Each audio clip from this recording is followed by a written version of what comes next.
Hi, I'm Amanda Skelton, an independent Stampin' Up demonstrator, and today I'd like to show you how to make this card. I've got two examples here that I've already made, but I'll make a third along with you. And I don't know if it's called a double Dutch gatefold or a double gatefold, but it's a nice 3D card.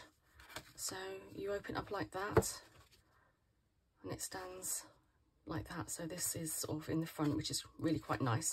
So it stands up on itself like that. So we've got two different examples here, two different colourways, but I should be doing the same one in a different colourway today. And this is using the Splendid Day products. So let me just, I don't know if you can see this lovely foiled card, and it's embossed as well, heat embossed with like a white detail. It's just gorgeous.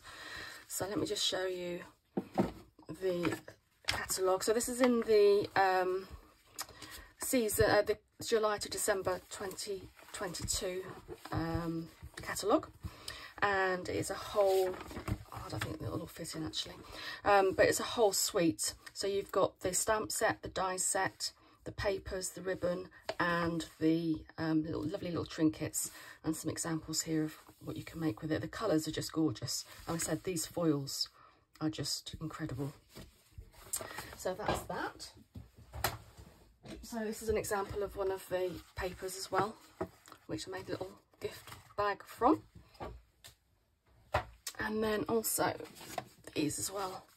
So these are similar to what's in the catalogue. So that's what's used with the Splendid Day. So this is the trinket, which is gorgeous, and the ribbon as well. And the colours are just really nice. So that is what we're going to use part of today. Okay. So what do we need? So we need quite a few pieces of paper or card. So I shall go through those with you now.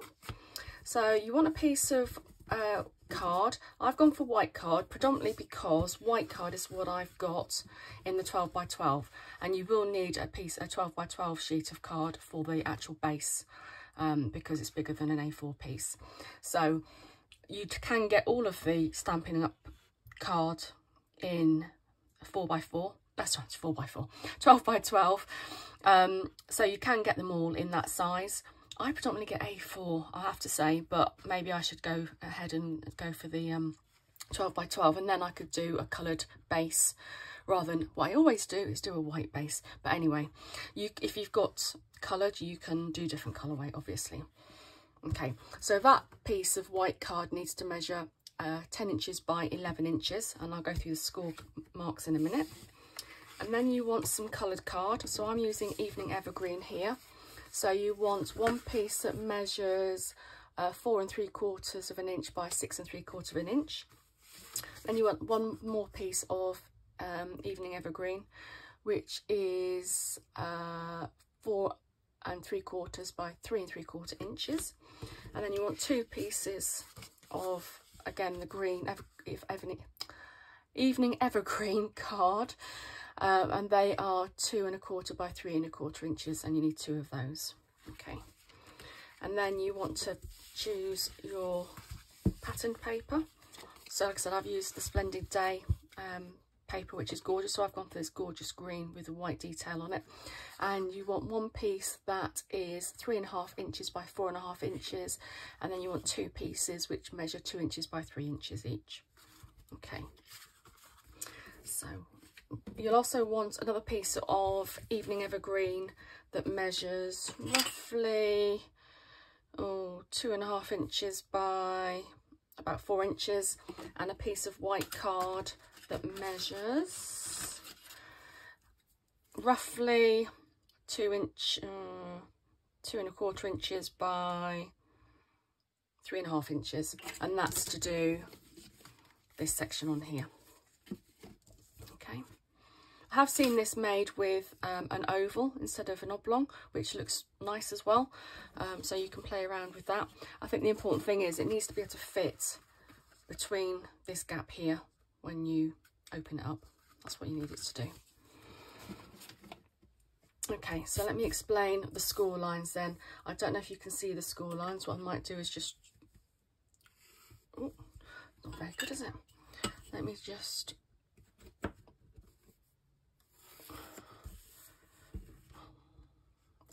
helps or not actually.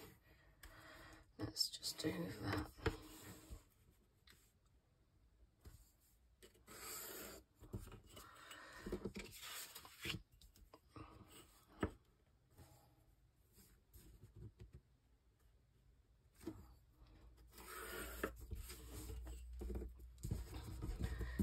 Right, last line then. And it just helps. Score lines on white just aren't very easy to see, never mind on a camera.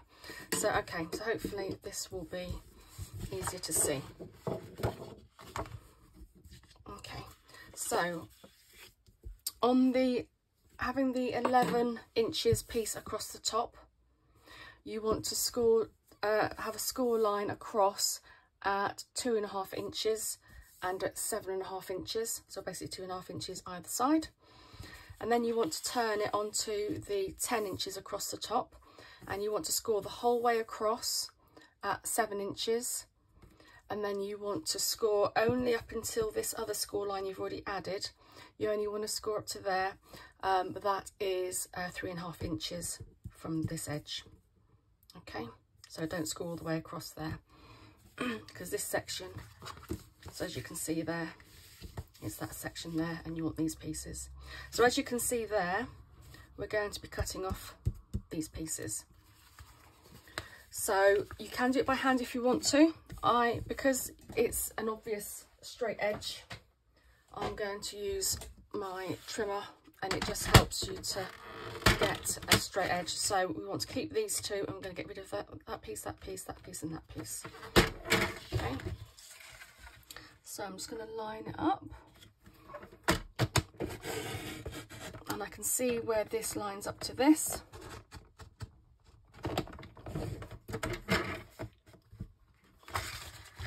Turn it around. I need to do my score marks rather than worry about my pencil marks, but that's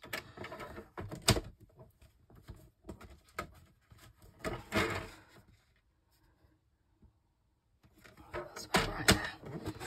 And you only want to go down to here, so don't cut this section off as well by mistake. So that's that piece, and then we'll do the same other side.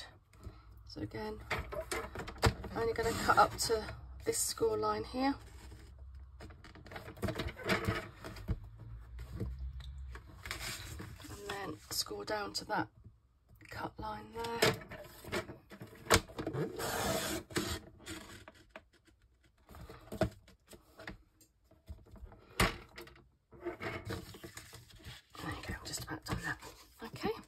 Can keep that as well. You could use that for your white piece. So that's a couple of bits you've got left over there.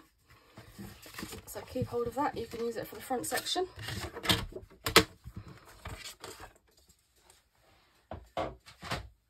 Okay, so I'm just going to get rid of all my pencil marks now.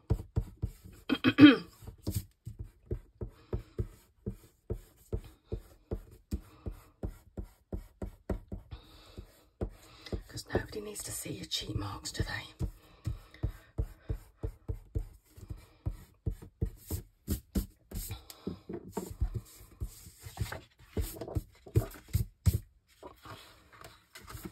Okay, so all we need to do now is fold it. Make sure that it's straight.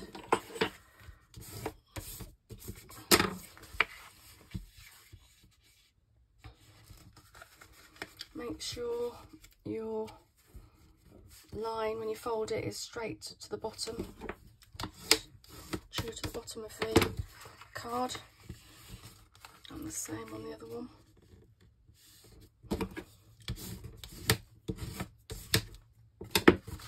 Okay, so there you have your base.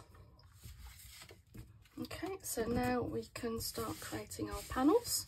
This is quite a really effective, especially if you've got really nice papers like this. It's a really effective card without having lots of fiddly bits to cut out or lots of layers. So you've only really got 3 layers. So the first layer is going to be the insert. Now, if it was a light colour like this, you could just write your greeting in here. Because I've got a dark colour here, I'll also add in an extra white layer as well on top, just so that it can be written on top of and you can actually see the writing, which is always handy. So I'm going to put this piece in here. Just want to centre that up.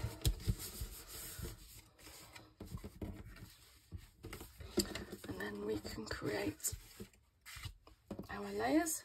And even though these are speciality papers, they're still two-sided.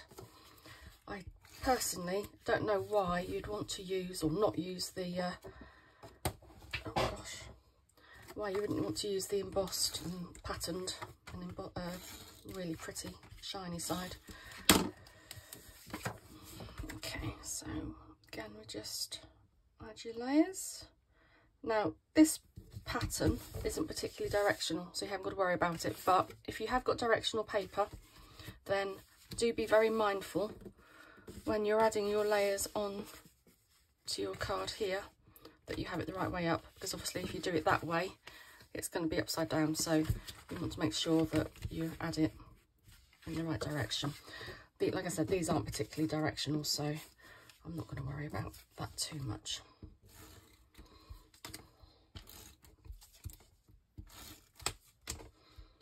Again, you can use liquid glue if you'd rather. I just tend to use a glue tape when I'm building up my layers. I just find it a lot easier, a lot less messy, because I get it all over my fingers otherwise.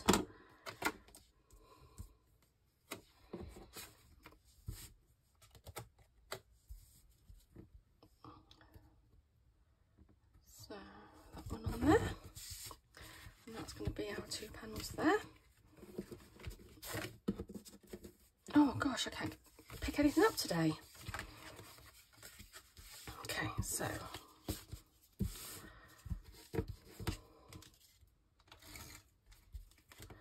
let's add on our panels to the base.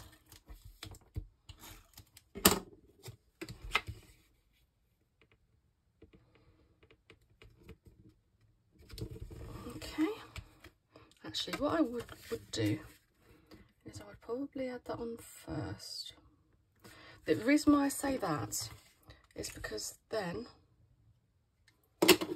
you can use the edges of the top piece to guide where you're going to put the panels on the bottom. It's not the end of the world. Nobody's going to notice if it isn't quite lined up, but I do think it makes it a little bit easier. So I'm just going to centre that on there. Okay, so you can see this is slightly over to the right. Ideally I would have done it first, but I do apologise, it's a while since I did the workshop for this card, so I can't quite remember all the clever little things. So you want to make sure that it's even across the bottom. Oh, what she says. Make sure it's even across the bottom with the other piece. Easier said than done. And then you want to try and make sure it's lined up with the left edge as well. No, that's going to have to do. Okay. Actually, that looks okay. Okay. So I have tended to use sort of colours that sort of complement each other, or sort of contrast, which is quite nice. So, okay, so what's left to do now is the sentiment on the front. So I'm just going to put that to one side for the minute. Just get my embossing machine.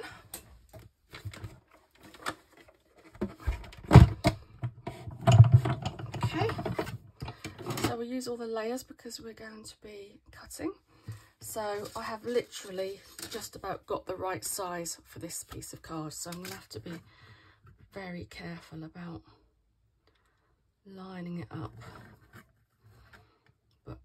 again, it won't be the end of the world if it's not quite.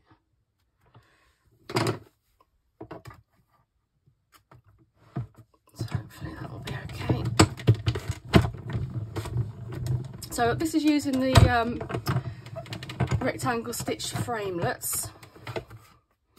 I'm hoping I've just about, oh, I've just missed it off one of the edges. What I'm going to do, you can see how close it was, look, that's all I've got left. So what I'm going to do is I'm going to do the other edge like that, just so I get the stitched, effect. I'm literally just going to do that.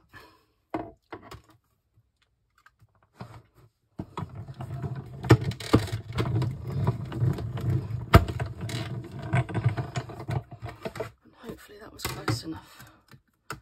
Oh, look at that. Again, tiny little overlap, but because I hadn't quite lined up my piece of card properly, I didn't have the stitch on both sides, but now I have. I don't know if you can see the stitch there. So that's a good tip. If you've got a piece of card and you just go over it and you don't get the stitching all the way around, just add the stitching edge onto the piece that's missing, onto the edge that's missing, and you can add it back in. There you go. That's a tip that I hadn't thought of. Okay, so the next one to do then is the white piece of card, which is big enough. So we shouldn't have the same issue this time.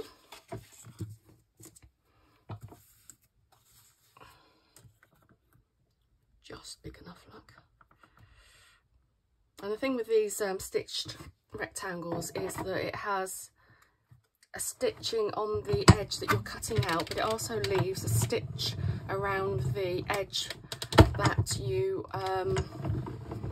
you're cutting out from the actual frame. So it's quite nice that you get a stitch in an aperture as well, so it's quite a nice die set, or framelit set dies that to do that as well. So if I explain what I mean, I'll probably, oh yeah, you can see it. So this is what I'm actually going to use, which again has the stitch detail on it. But if you look at what's left, the actual edge and the aperture that's left, the frame has actually got stitching as well. So that's a really nice set. And let me just explain to you which ones I've used. If I get this out of the way. So these are the rectangle stitch framelets. And you get all of these in it, and it's brilliant for doing labels. So I've used the 3rd and the 4th framelets from this set. That's the 3rd one for the white piece of card, and that's the 4th one for the coloured piece of card. Okay, so that's what we've used there. So got these 2 pieces. Let's get rid of that. Okay, so this is going to become our centrepiece. Let's just get rid of that piece. That's because I was far too close on my card. Okay, so on these, so let me just show you. This is the Splendid Thoughts stamp set that I've used. I've used this one before on this one because this is more closer to the style of the actual pattern, and the same here. I'm going to use this one on the card I'm going to use today because the pattern on the background is more like this, so I just thought I'd step up and do something different. But this is a Splendid Thoughts stamp set that goes with the Splendid Day Suite. So I'm going to probably put my sentiment on first, and this is the stamp set that I use so much. It's Peaceful Moments. It's got all of these lovely sentiments in it, and I use it so much. The happy birthday, thank you, obviously with deepest sympathies, congratulations at the moment with exams and things coming up. It's just, yeah, it's just invaluable. I just use it all the time. So I'm going to use Evening Evergreen. Now, ideally, I would have used Evening Evergreen, and this is soft sea foam, this colour. I haven't actually got the ink. So what I'm going to do, just to give it a little bit of contrast, because all the other colours I tried were either too yellowy or they just didn't look right with it. So what I'm going to do is I'm going to do 3rd generation stamping using the same Evening Evergreen. So I'm going to put the sentiment on first, and then I can tell where I want to avoid for the rest of the detail. So I'm just going to put that in the middle there, which is really nice and clear. And then I'm going to take this stamp set. I'm going to stamp it off once. I'm going to stamp it off twice, and you can see it's getting slightly lighter each time. I'm going to do one there, and I'm going to stamp it once, twice. I'm going to do some there, and you can just see it's made it a little bit lighter. 1, 2, just remember to stamp it off every time. 1, 2.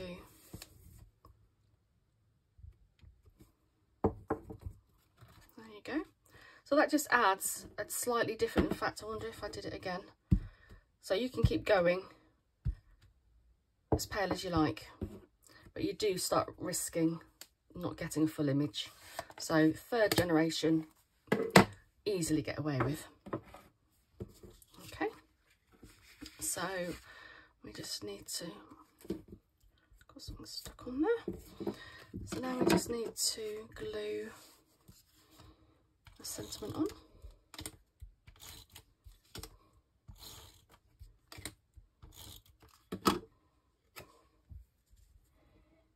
Centre that.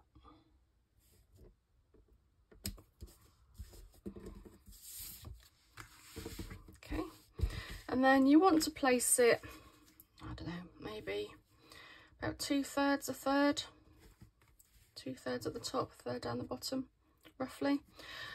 What you then want to do is make sure that you only put glue on a certain section, otherwise it's going to stick to here. What I often do is work out roughly where I want to put it. So I think probably about there, with happy birthday, about the middle here. I'm going to get my finger there. I'm just going to draw a line there. And that's as far as I'm going to glue up to. And then I'll know that that's where I want to. If I can find my line. There you go. Okay. So again, I'm just going to put my finger roughly, and then you want to make sure it's centered left and right as well. So that's about 1 1/8. That's way further that way. So before I stick it down, let's do that. That's 1 1/4. That's about 1 1/4. That looks better. And just make sure it looks straight, which it does. Got another bit of something stuck on it. And then just press that down. And then there's no sticky bits at the back because I've covered the glue. That's got glue on it as well. So there you go. So we have a different colourway. We go for the greens on this one. But again, open it up. And there you have your standing card, which is really nice. And like I said, because it's dark inside, I'm going to put a piece of white card or paper inside so I can write my my message. I hope you've enjoyed that. So that's using the Splendid Day Suite, which is just really, really nice. And like I said, it's got such lovely images on it, and the dies are gorgeous as well. If we see, these are some of the dies that we did. A lot of these are the dies as well. So these are the pattern dies, and the stamps.